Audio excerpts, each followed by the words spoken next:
Welcome, everybody. My name is Dave Gustin. I'm the director of the School for the Future of Innovation Society. It is my pleasure today to introduce Alexandrina Agloro for our second Enlightening lunch talk of the semester. She represents a group of newer faculty members who will be presenting the Enlightening lunches over the course of this and the second semester during the year. Alex has a PhD in communication from USC. Right? I remember that properly. Wow. And came to us last year from Worcester Polytech and on a Ford Foundation fellowship. I was actually just reading the interview that you had given to ASU News about your Ford Foundation fellowship and your move here and how it was represented the possibility of a wonderful synthesis of the disparate aspects of your intellectual and intervention in the world kind of interests. And I just want to point out that I'm not sure there could be a more perfect title to an SFIS talk than the one that you have up there today. So I look forward to hearing from you, and welcome everybody.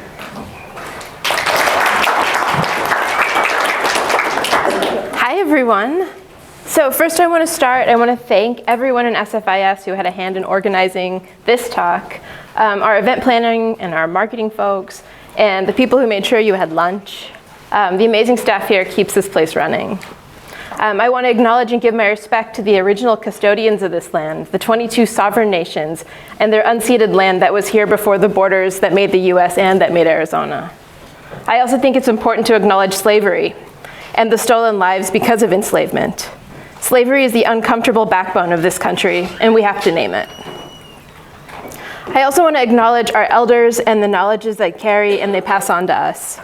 I'm the daughter of Romeo Agloro and Geraldine Blanco, who are the children of another Romeo Agloro, Isabel Lipio, Anastasia Reese, and Francisco Blanco.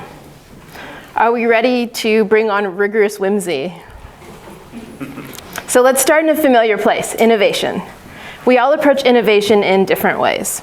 And so this is my reference point for today.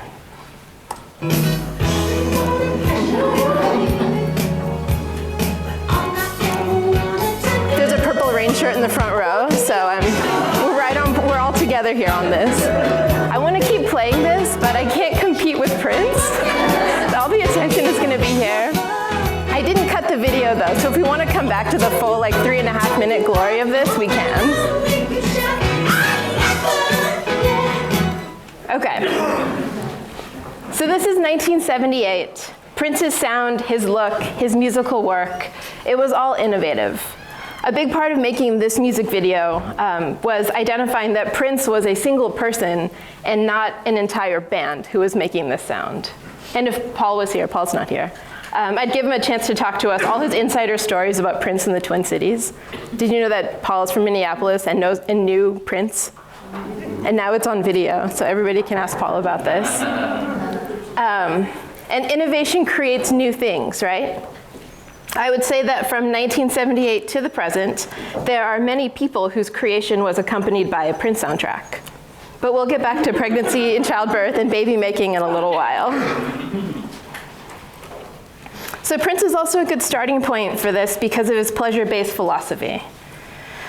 The title of my talk was adopted from Tony Kade Bambara, who said, "The role of the artist is to make revolution irresistible," which is a piece of pleasure activism and how I think about aligning my work. So what is pleasure activism? So writer Adrienne Marie Brown, whose book cover we're looking at, defines pleasure activism as the work we do to reclaim our whole happy and satisfiable selves from the impacts, delusions, and limitations of oppression and/or supremacy. Pleasure activism asserts that by tapping into the potential goodness in each of us, we can generate justice and liberation, growing a healing abundance where we have been socialized to believe only scarcity exists. And as Cornel West said, justice is what love looks like in public. And radical love is the foundation for why I do what I do.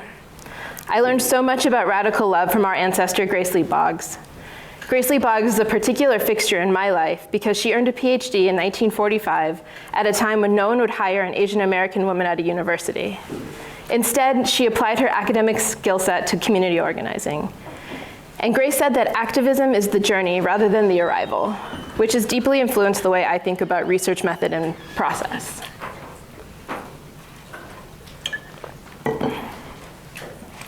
So I was just telling Eric this. It's exciting to be up here because the last time I was giving a talk like this at SFIS, I was describing a platform I was developing with my research group SCRAM, Situated Critical Race and Media. And now I get to show you what we made. Okay, I put it up here. You see that? So this is the media map. And it's pretty fun because it's non-linear. You can play around with it. It moves around. We have actually just recently been meeting with accessibility folks who says this is a nightmare. So we're working on building a static site that doesn't do all the things. So this is the media map. We created this platform in response to MOOCs and docs whose format didn't work with the teaching we were doing. For me, I was teaching 7-week undergrad courses, adult education writing classes that were spread out over 6 months, teen after-school workshops. And as a group, we imagined a teaching and learning platform that was publicly accessible, had single-serving lessons with media pieces, readings, discussion questions, and pleasurable things like cooking recipes, playlists, to go along with the lessons. And these single-serving lessons could be stacked to form an entire course, but the way we presented these lessons were non-linear, non-hierarchical, so the user experience didn't require progressing through a series in order. There are no learning management systems that did this already, so we decided to build our own, and this is the media map. We're currently populating it when we find pockets of money and time to get together and build. And we also write together and put our writing in here. So I'm going to pop over to our love letters. Most recently, we started writing about the process of how we work together, our methodology, and decided the best way to present this thinking was to write love letters to each other that we presented as a staged reading at an academic conference, alongside our platform. Love letters are rigorous, love letters are citable, love letters are publishable, though maybe not in a scientific journal if they require us to pay to publish. I talked to Andrew about this. And so for a long time, we've been calling our approach hang-based pedagogy. Rooted in our own praxis, hang-based pedagogy is an alternative to metrics and deliverables based in scholarly practice in the digital humanities, one that is more experience-centered, more forgiving, more loving. This method refuses the institutional and hierarchical distinction between research, teaching, and service work, and at the same time, it exceeds dossier and yearly review categories, blurring the distinctions between those three. So, gathered from our love letters, Anne Kong-Wen, who's one of our collective members, collated the parts of this collective research in all of our letters we wrote to each other. And we formed 10 postulates of hang-based pedagogy. And so, I'll read these to you. 1, I have to like you before I work with you. 2, we move at the speed of consent. Relationships and not outcomes come first. 3, our process is the product. 4, we are against scaling up. Likewise, we are also against efficiency. We're good as we are, and we don't need to grow. This is also our answer to questions of sustainability. 5, we take time. Any time we have together is the right time, is just in time. We need not be constrained by institutional time. 6, we agree to be radically vulnerable. It is kinship, not network. 7, tears and laughter always, regret and guilt never. 8, when resources are made available, we work to radically redistribute resources for equity and justice. 9, we are the antidote to institutional diversity. As collective member George Hoagland says, diversity and equity work is and should be colonizer work. Don't burden the already overtaxed BIPOC folks in your institution with that work. And if you must, give them the resources, time, and space to succeed. 10, our presence together is the present. We'll go back to my presentation here.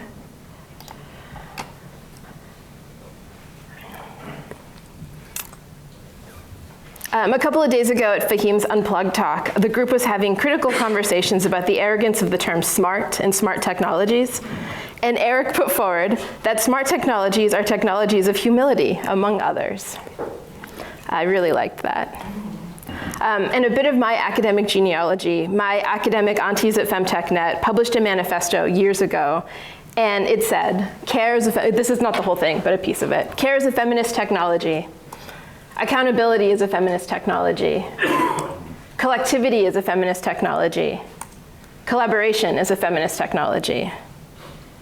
So let me make a provocation. Care is a smart technology. Accountability is a smart technology. Collectivity is a smart technology. Collaboration is a smart technology. And I couldn't say it better, so let me quote Thad from the same Unplugged, who said, "Smart technologies are place-based technologies that work in whatever communities we're in." It's a pretty good definition. And this is why I like community-based design so much. Innovation is believing in the expertise of people and imagining that everyone is an expert in their own lives. And lived experience is the greatest innovator. It's the basis of the book I've been working on about community-based game design. The question I'm asking is, how are communities using game-based technologies to imagine futures for themselves? And that's a whole different talk, so we'll save that for when the book comes out, and I'll do a whole roadshow about that. It's the same thing as asking a community what they need, and actually listening, and having the courage and humility to build systems based on need. So here's another project of mine, the Latinx Pacific Archive, with my collaborator Rudy Guevara from the School of Social Transformation. The nexus of the project was Dr. Guevara's research in academic press books on Latinx migration into the Pacific, and knowing that of the 80+ interviews he's conducted over the years, the people he's interviewed will probably never read a 300+ page academic book. But these stories of migration, of borders, and of borderlands are important and should be accessible. So we started building a digital archive that could be the home for these migration stories. And my part with this archive is reinterpreting and reimagining data in fun and interesting ways. So I'll show you a bit of how I repurpose data. As part of the Plus Alliance working group on borders and migration, I commissioned some animation from artist Jasmine Lee Johnson and fused her animations together with archival data, collections of oral histories, documents, music. They all tell a piece of this story of migration. And what I created with it is an experimental 3-screen triptych where you have to push play on the videos all at the same time. So it's kind of an adventure. It's a little bit different every time you play it. You have to press them simultaneously, and then you watch how they interact with each other. Things move between the screens to represent migration. So this particular video story tells the story of the Paniolo, the Hawaiian cowboy, and its Latinx roots. So let me play you a little bit. So now we're going to jump over to the Latinx Pacific Archive.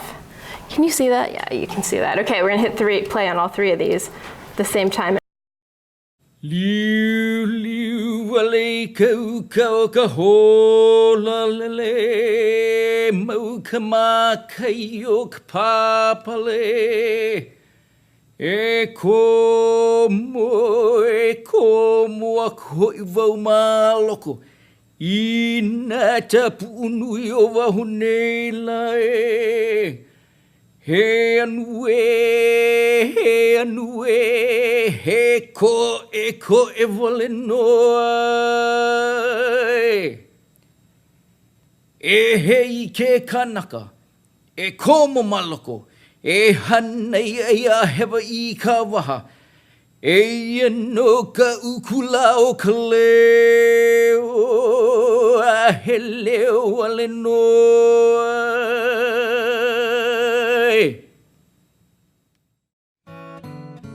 Tradition holds that the word Paniolo comes from Paniola, which comes from Hispaniola, meaning Spain or Spanish related. Others say it derives from the Spanish panuelo or handkerchief, something the Mexican cowboys often wore around their necks. Others believe the name comes directly from the Hawaiian language. Kaulanai kuana kaula Ka e uki puka ili Kai vai pao yolokola No vai mea e kaua Kaua ki pupu ka hua o Wyomina.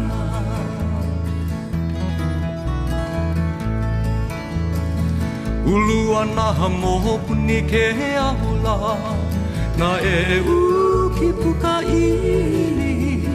Aho he kupu e una na e aila, no vai mea e ka ua ki pupu.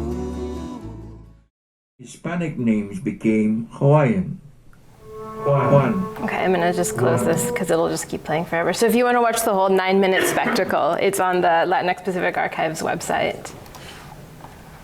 And so what you were hearing were oral histories, traditional Paniolo music, some traditional Hawaiian opening chants that also incant the Paniolo. And all of those were just mixed together to make something that was more interesting to watch, more accessible. I think you all learned probably something in the 2 minutes we played. Okay, we'll keep going. So I know, I said that we were doing whimsical rigor, so we're bouncing around again, something else.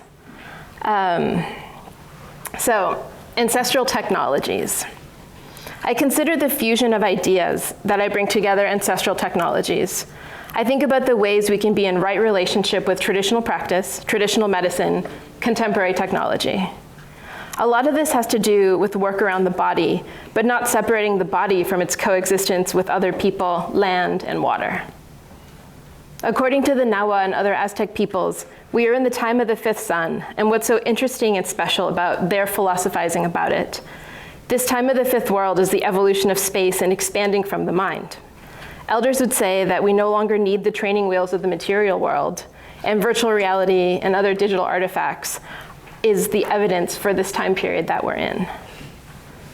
In traditional medicine, you have to sit, you have to do the work, you have to take the time. And that's how I construct my research. Community-based work is messy, it's process-oriented, it moves at the speed of consent. And work that prioritizes community does not function on an academic calendar. It's not conveniently geared towards tidy funder milestones. But it's work that makes knowledge creation a public good. If your abuelita can't understand what I'm doing, I'm not doing a good job. So as a relatively new arrival to Arizona, I've been thinking a lot about this academic model of placeless minds and how much of our work is in or not in relationship to the land that we're on. And what does it mean to be in right relationship to the land and to the people whose land that we're on? So these ideas are especially important as technologists and as experts on energy and sustainability. Movement Generation's Justice and Ecology Project member, Michelle Macarena-Swan, said that the #1 solution to climate crisis and the crisis in bio and cultural diversity is to restore native sovereignty. A United Nations Environment Program report from May 2019 also said the same thing. It said that humans have significantly altered about 3/4 of land-based environments, 2/3 of marine environments, but these trends have been less severe or avoided altogether in areas held or managed by Indigenous people. Indigenous people could contribute to global sustainability efforts if provided legal and political rights to use and steward their lands. But at the same time, these areas often face the most pressure from deforestation, fossil fuel production, and mineral mining, which puts both the stewards of the land and their waters and their knowledge for managing them all at risk. And so back to Michelle. She says that we govern by political boundaries and political borders instead of knowing what our ecological boundaries should be. Ancestral technologies are the answer to our future survival. Our bodies are deeply in relationship and tied to the well-being of our land. And when I think about ecological boundaries, I think about the borderlands of the body. How important body autonomy is to people of color. The legacies of bodies sold into slavery.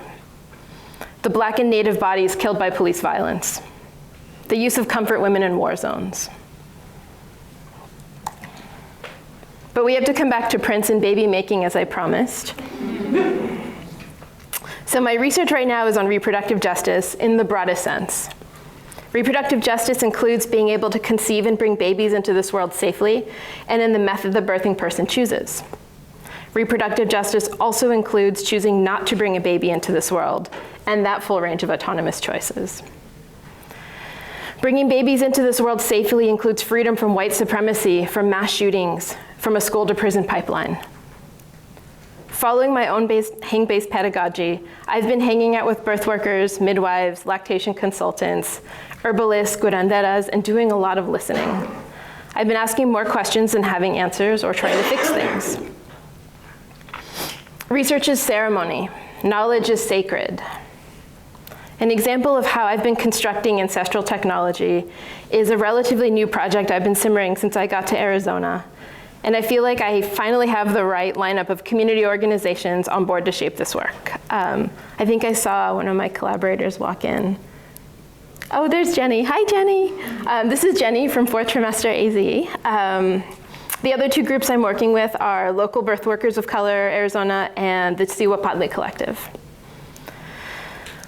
So apps, games, and other interactive media are well known and popular for health and wellness, which lays the foundation for our current project, creating a mobile interactive experience around postpartum care. Right now it has a lot of parts and has value for both birthing people and for birth workers. I've heard in the multiple communities I've worked in that doulas, midwives, lactation consultants, other birth workers operate in silos, and despite the internet and social media, word of mouth is still the best way to find a provider. As an expecting or new parent, how would you even know what to look for if you still don't know what you need? So this is the tip of resource collecting. So the tip of this is resource collecting. Birth workers get themselves listed, birthing people and their families can have resources to find them. So that's like the very first step for creating a mobile experience. But we're thinking bigger than just resource collecting. From an education and cultural shifting standpoint, we're really interested in shifting the narrative of postpartum care. There's lots of support leading up to the birth of a new baby, but after birth, most attention shifts on caring for the baby and leaves behind the birthing person with the healing and growing and learning they need to do after birth. What we'd like to create is a mobile interactive experience, or an app, that goes through a 4th trimester plan, the period of time before birth, or time after birth, sorry, that the birthing person can work through in a supportive, interactive way that creates plans including how do you set up friends to visit, how can you line up people who will bring you food, what are you gonna do, and how do you talk about and make plans for when your baby is sick, and also accumulating wellness resources like lactation consultants, pelvic floor therapists, other body workers. And it's a way to use technology that taps into networks of real-world friends, family, and resources. So this is meant to bring community closer together using technology, despite the scare tactics of how alienated we are from each other because of technology. And so a game that's done this networking for health and wellness really well popularly, is Jane McGonigal's game Super Better. And so she created this game after she had a concussion and she felt frustrated with her healing progress. And so this game was designed to enlist friends to participate in power-ups and quests with the person who was healing. And so Jane says there is science behind this. And so all of these things that you can do in a game are all of these things that supposedly are tested and proven to do. Games are good for health. So this is one of my teachers, Tema Mercado. I think up there she's resetting a uterus post-birth and like just putting it back into place. And so another thing we know is that non-white immigrants with little economic resources still have solid birth outcomes, and it's attributed to the traditional knowledge and the communities of care. And going back to research as ceremony, one of the things we've talked about is how Western culture has lost postpartum ceremony that cares for the birthing person in the period immediately following birth. Worldwide, there are systems of organized support, rest, diet, warming practices, and other care like belly binding. How can we learn from traditional ceremony and reincorporate postpartum care in right relationship with the people and their traditions and their land? I think an interactive experience can facilitate some of this. And this is the work of Ancestral Technology, incorporating traditional resources in digitized ways that facilitate bringing together networks and people together, bringing resources, networks, people together. And then the last bit of this. So this is very fresh and breaking, but it's been going on for years. So there's just so many articles about how all the period tracking apps are taking your data and giving them to Facebook and giving them to everybody so that they know the last time you've had sex, what your cervical mucus was like, when you got your period, like all of these things that they can use to track and control your body. So I'm really interested in privacy and security elements of data and what Jackie Warnemont calls our quantified selves. We keep hearing reports about this. I think the most recent one was Facebook that just did this a couple of days ago. So data is also a body autonomy issue. Okay, pivoting one more time. Ancestral technology exists in symbiosis with decolonization. And in this contemporary moment, decolonization is a key phrase that should be very present as technologists. We contend with a pretty ugly global legacy in science and technology. But decolonization is more than just adding some people of color to your syllabus. So as Eve Tuck says, decolonization is not a metaphor. Decolonization brings about the repatriation of indigenous land and life. It is not a metaphor for the other things we want to do to improve our societies and our schools. In our technological work, we have to acknowledge that the computer chips that form the foundation of all technology were developed on the backs of indigenous women, as Navajo women were the very first integrated circuit makers. And places so close to us like New Mexico with high concentrations of native reservations have historically been used as technological waste dumping grounds. So just to wrap up and we can get to the conversation, I ask you this question. What would it mean in the context of technology, energy policy, sustainability, and our academic institutions to repatriate indigenous land and life? So I'm going to leave it there, and hopefully we can have a conversation. I want you to answer this question for me.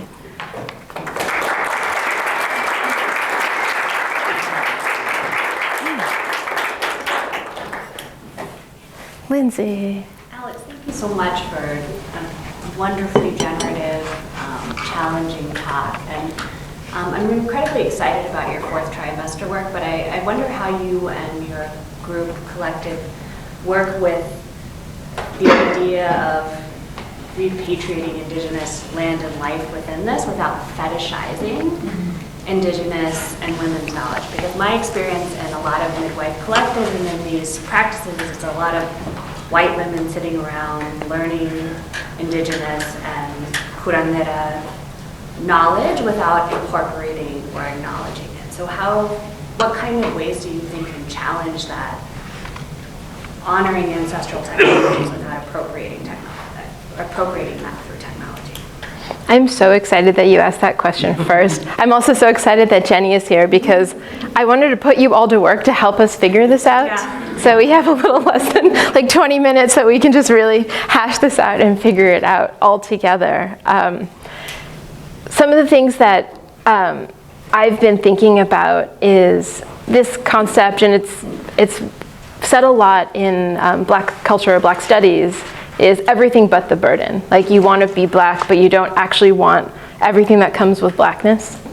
And so I think what that means is it's bigger than just birth work. It's bigger than just postpartum work. But if we can get new moms to understand that like even postpartum care is suspect to whiteness, and whiteness has had you forget what your traditional culture did, and that we're all complicit in white supremacy, including birth workers, including birth work, including birth. And how do we do this all together?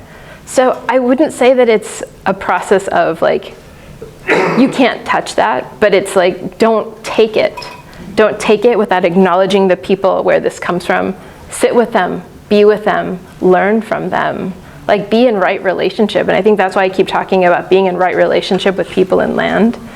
And that, like, that's the way that I think about it, is like, it's not totally something that's like hands off, like you can't have this, but it's like, how do you do this not in a situation where you look it up online and you're like, oh, rebozo, I'm gonna wrap my baby, okay. And then you're like watching YouTube tutorials on how to like baby wear. With a white doula. With a white doula.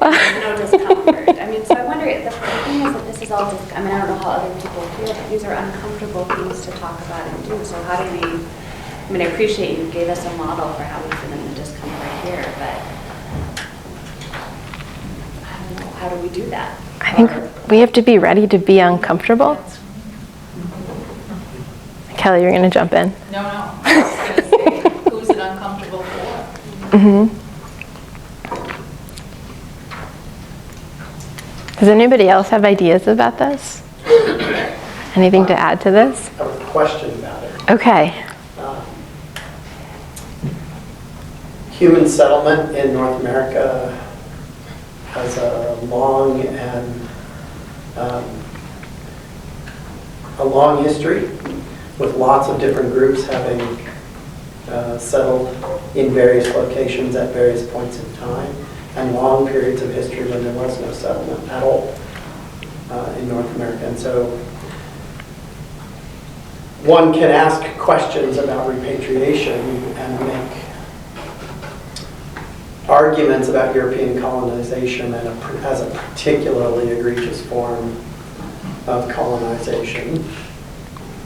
But there are certainly histories of peoples being displaced well before European colonization from particular locations in North America, and of course, periods when this land was being originally settled. And so all sorts of questions arise about primacy, about where rights come from, to particular notions of the land, about how we construct stories. We certainly know the Europeans constructed histories of Europe that would ask, about which we might ask very real questions about how constructions of history, of continuity of peoples from one time to another are constructed, and how that fits into this kind of a question.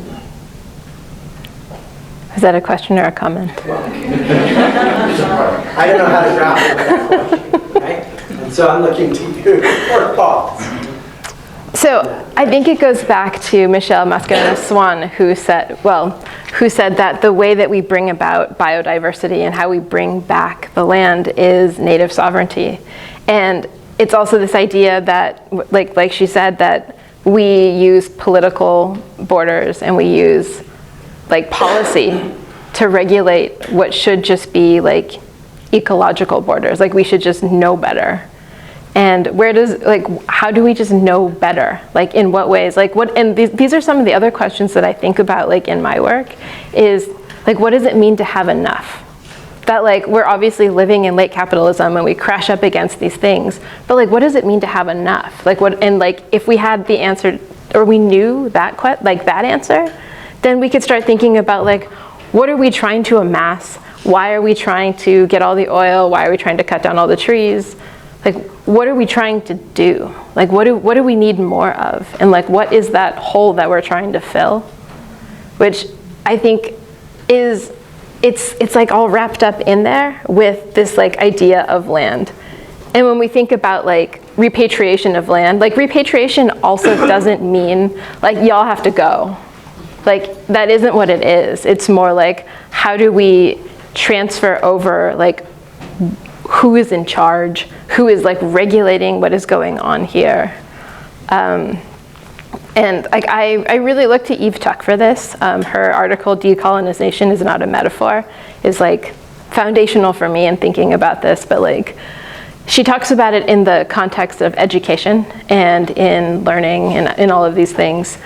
But I'm really interested in how we do this, thinking about academic institutions, land grant institutions, energy policy, those sorts of things. This is such a great conversation.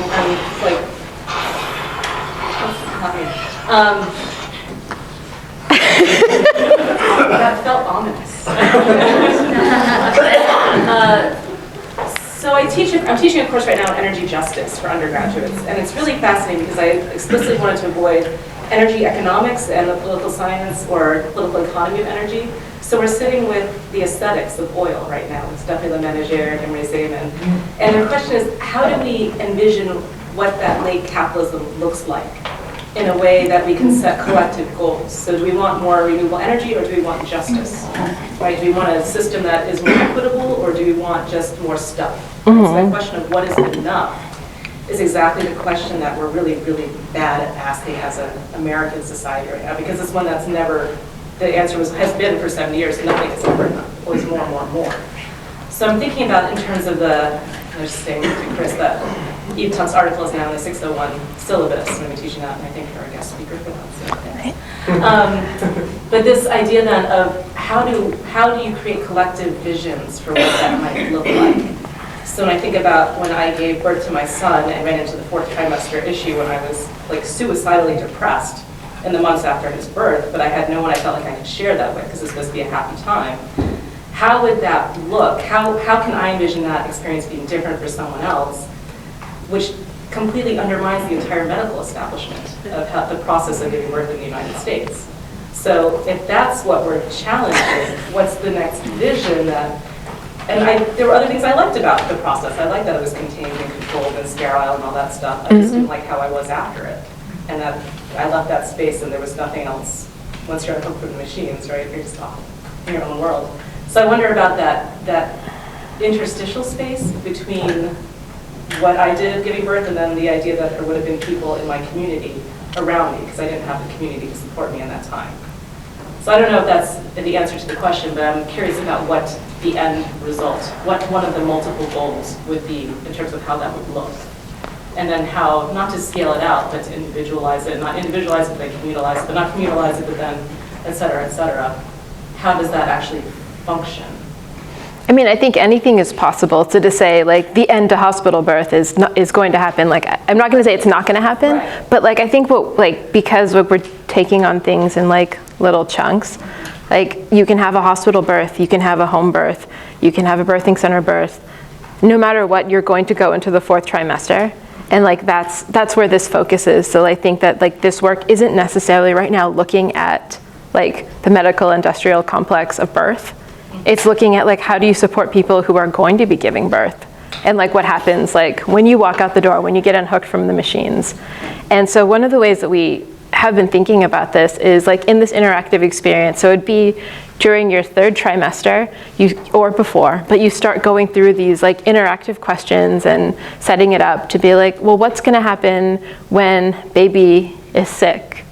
Make a plan for who's gonna stay home, or make a sustainable plan for like alternating care or finding care. Like the things that you might not necessarily think about while like baby is still inside, but like inevitably baby is coming out, baby is going to get sick, and figuring out like, how do we make that work? And how do we do this in a way, and like Jenny and I were talking about this a couple of days ago, that making like, we're interested in like large scale cultural shift, but making it okay to ask for help, making it okay that like postpartum is it's not an alone thing. It requires a community, it requires a collective of care. And like that's not really happening. So we were thinking about doing this small, like just local communities to start. Like, how do you connect with people around you? Because like, it's the like drop in the pond that like, let's work small, let's work local, let's figure out how we do these things small and together. Get a model that works really well for us, and then like share that out to other places. Not necessarily build it for everyone, but say this works really well for us. And this is what we want to do right now.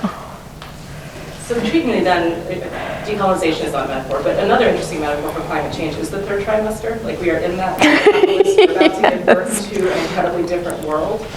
And so in that small local sense, that will then contribute to climate change just the way that the small local actions also contribute to climate change.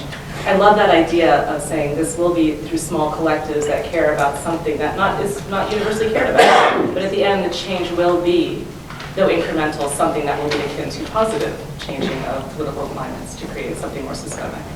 So I like the metaphor of that too. I want to put Jenny on the spot. Do you have anything to add to this? Like, in what we've been talking about, what have I missed so far?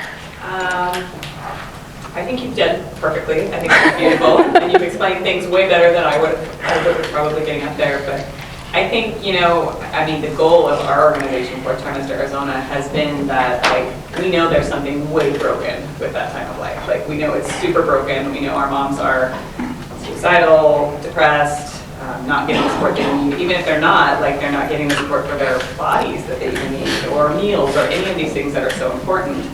And rather than, you know, be angry, which I am, right? Like when I was in it, I was angry. We decided to come together and be like, well, you know what? The only way we're going to get it is if we start actually doing something. And it's going to be super messy to get there, right? Like it already is. Like we've been doing this for a couple of years, and it's messy. But part of it is actually just starting to recognize that there are other ways of doing it. And so we have a conference where we bring people together and we're like, hey, guess what? Sex changes after you have a baby. Let's talk about that. Let's talk about pelvic floor health. Let's talk about what things happen in other cultures where people actually have support. Because I think it's like parental leave right now. Like we went and advocated for parental leave, and we're like 6 weeks, 6 weeks. And Grijalva's team was like, "Why are you asking for 6 weeks?" We're like, "Because we have nothing." And he's like, "Ask for 6 months." But that's where we're at. Is that moms are like, "Oh, it was great. They set up a meal train for me. I got meals for like a week." And you're like, wow, like you were still bleeding and you went back to work and all these other things. So starting to change what we expect to think of as normal for that phase of life, I think that's really what we want to do to get this like collective consciousness raising. And then when we talked to Alex, she's like, oh my gosh, you can just do this, you know, electronically. You can make it so people are, you know, signing up on here saying like, oh, there's an option. People actually get meals for 6 weeks. People actually get somebody who wants to come to your house and talk to you, like just making that normal. And on an app, I can't think of any other way to make it more normal than putting it on an app where people are like, oh, people do that? Oh, people ask for someone to walk their dog, right? Like, I think that's the beauty of it. And you know, we're doing it on this tiny scale with our individual community, but once we start spreading that out, you know, people are going to be like, oh, we know Arizona has this. We know they have this. So, I mean, that's the only thing I can add. But I mean, I think that doing an app and creating some mobile way for moms to connect in that way, I mean, it really has the possibility to really change how we think of it, of that phase of life, that, wow, they made a whole app that was all about this, and other moms are getting this. You know, if that gets out on Facebook or Instagram, that becomes normalized even, right? And so I'm super excited about that idea. And this is the whole point, right? That like the future is for everyone. So the future is for fourth trimester postpartum mothers who are feeling suicidal and totally left behind. And like that is our responsibility to figure out how to create that future. Yeah, I mean, our maternal mortality here in the United States is higher than any other developed country. Like that's not good. I saw your hand up, Ruth. Yeah, I did have a question, and part of it was addressed with your response, but really enjoyed listening to the updates on the work and things, and great talk. Either for this last project, which was addressed a little bit, or any of your projects, how would you define success, or what are you looking for as the way that you're like, you know, this was the accomplishment? How would you define success for any of your projects? I mean, I think the first thing would be, does my community partner still want to work with me in the future? Like that's the very first question of like, are you mad at me? Are we okay? Because some of these things, I've had these really difficult back and forths with community organizations that I've worked with, where like academic money, like institutional money, doesn't work in the same way. So I remember in grad school, I had a community partner, and we were going to go to this like public science project, like community engaged, like methods workshop or something like that. And I was like, okay, I can help you guys fundraise. We'll figure out a way. And like along the way, there's like some stuff that I can like take care of. Like we could probably all eat together, and I could figure out a way to pay for that. But like I can't pay for like your plane tickets. And they were like, but your plane ticket is paid for.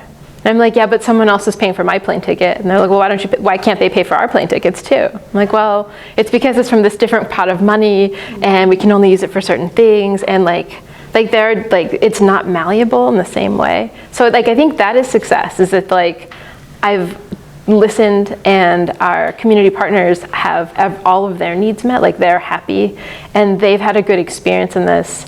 I think this is like actually NSF broader impacts, like, and not in that kind of like lip service way, but in like, are we bringing like literacy to people who don't have it? And did somebody learn something along the way?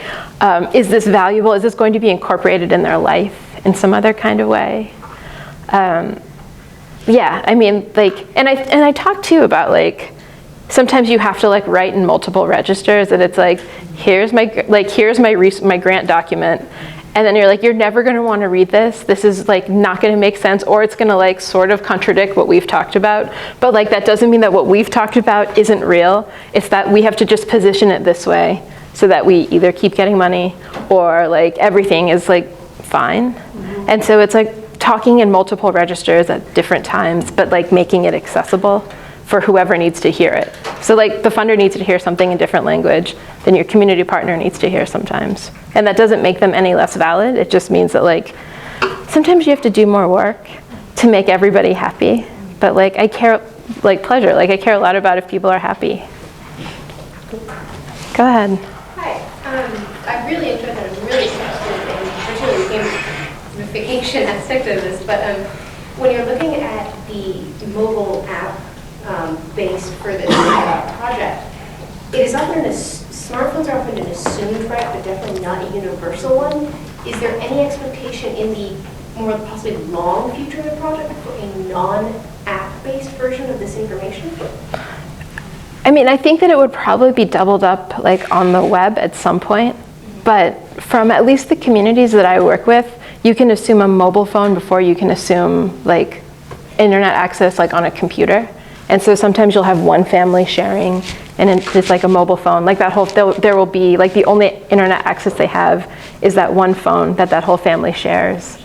But it really depends on like the situation. But I think optimized for mobile is usually the most accessible way to do it. Because then you take your you take the internet in your pocket, you have you have all your questions on the fly with you. But like those are the kinds of things that I think are going to come up as we start like collaborating and testing and building. Because inevitably someone is going to say, I hate using my phone. I actually want a paper resource of this, which will then like require us to be like, okay, we're going to make a PDF of all these things just for you. And then, but like that's also like zine culture.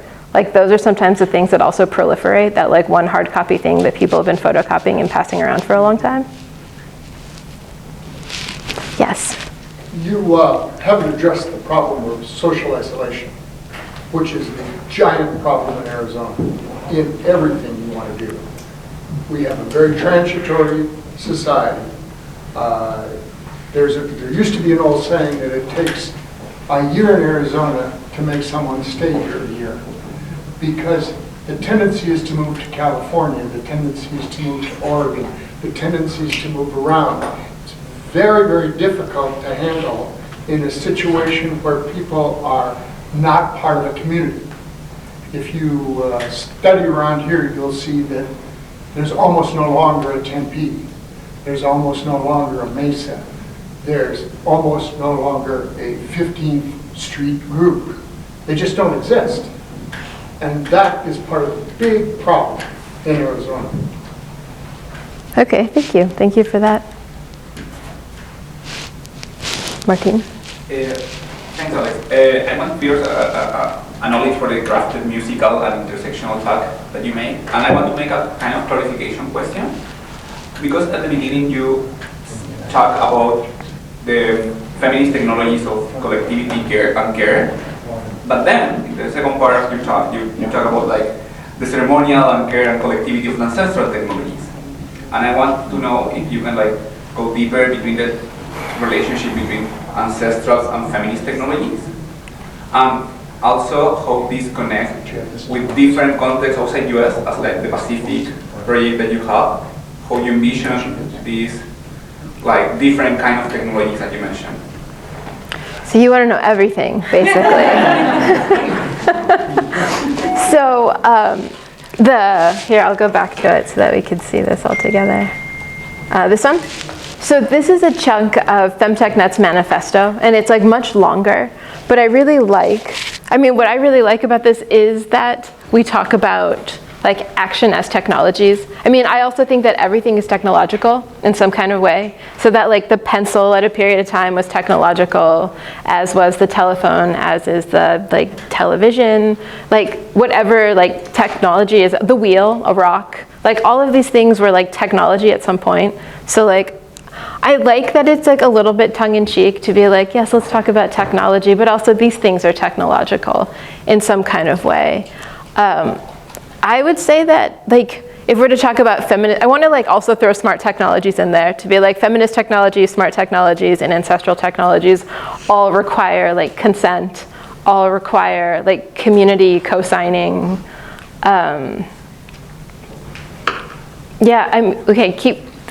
jog my brain about all the things you asked me again. I think it's in the right direction. Another point was like you show us your project with the Pacific Archive. And what we know, because like all the question was more related to like US like reproductive technologies, how you also envision this decolonization of these ancestral and feminist technologies in other contexts beyond US, like how we make this conversation of decolonization global in some way. Yeah, I mean, I think that it starts where your feet are. And I don't have any business like making like postulates about decolonization in other places for other people, but I think that these things are translatable. So like we think about like the Zapatistas in Chiapas and the ways that they have created like autonomous systems, and they're not trying for global worldwide change. They're working in their community for what works for them, why they wanted it to work.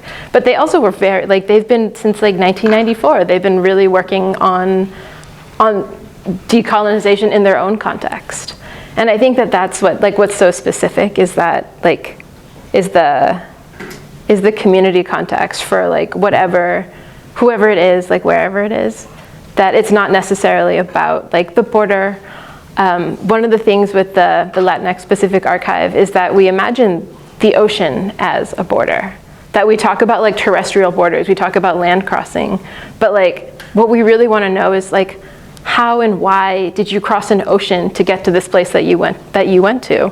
Like crossing on foot is one thing, but like either getting on an airplane, getting on a boat, like what are the reasons why you left?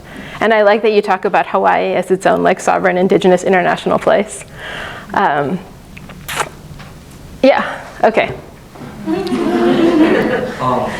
Question going back to the final slide you had talking about like what future DC would repatriation.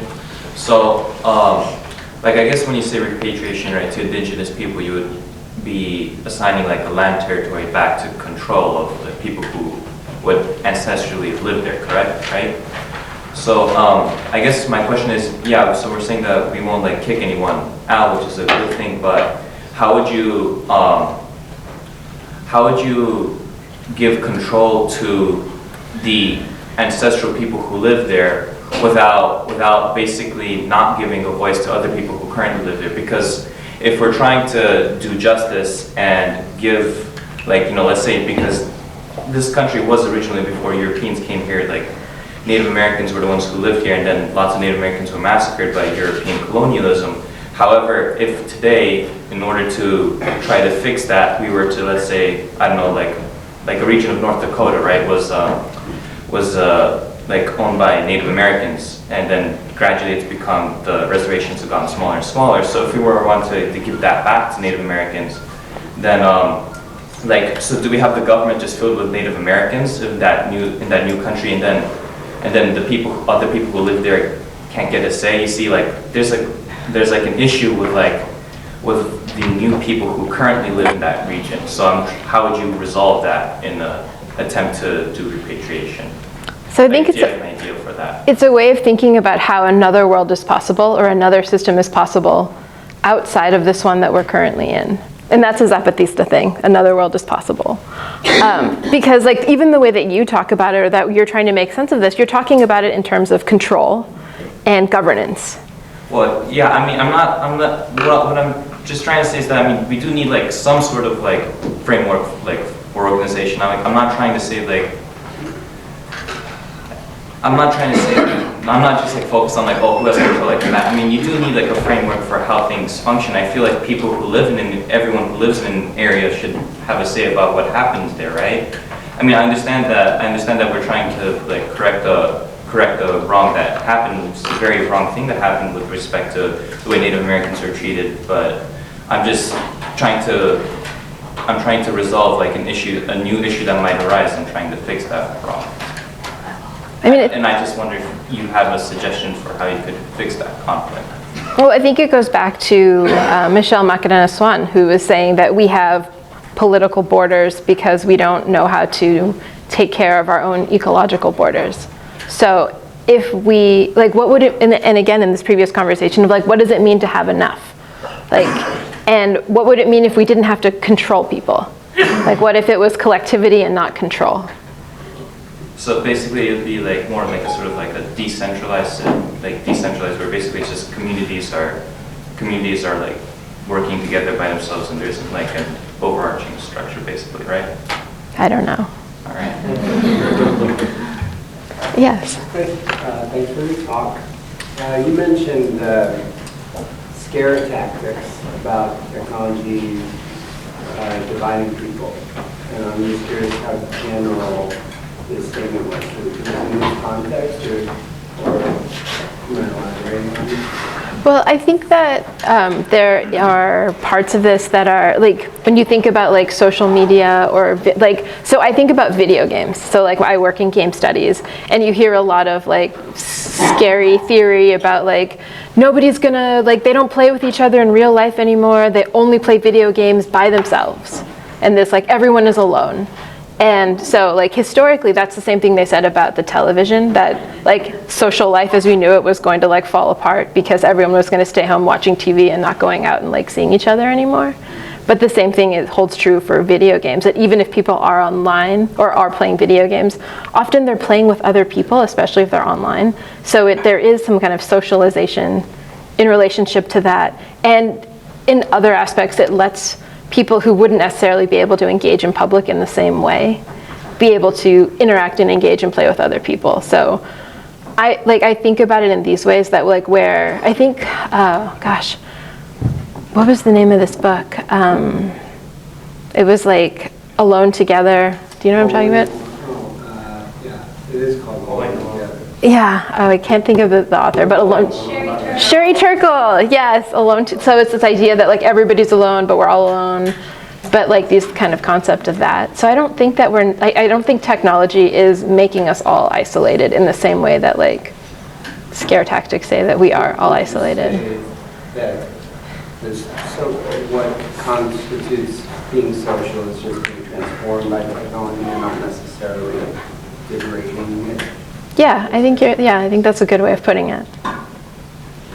Are you up here? That's going to have to be the last question for the It's time to go. discussion. Thank you very much.